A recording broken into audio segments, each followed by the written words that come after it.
ai tō tino I roto I te whakāturanga? Titoke. Ka pai.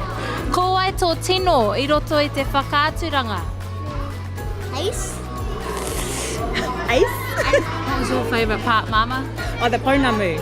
Yeah, pounamu. Ko ai tō tino I roto I te whakāturanga? Pipi. Ko ai tō tino? Titoke. Titoke, ka pai. Ko ai tō ingoa? Pinehui. And e he o tau? Fitu. Ko ai koe I roto I te whakāturanga? Pipi.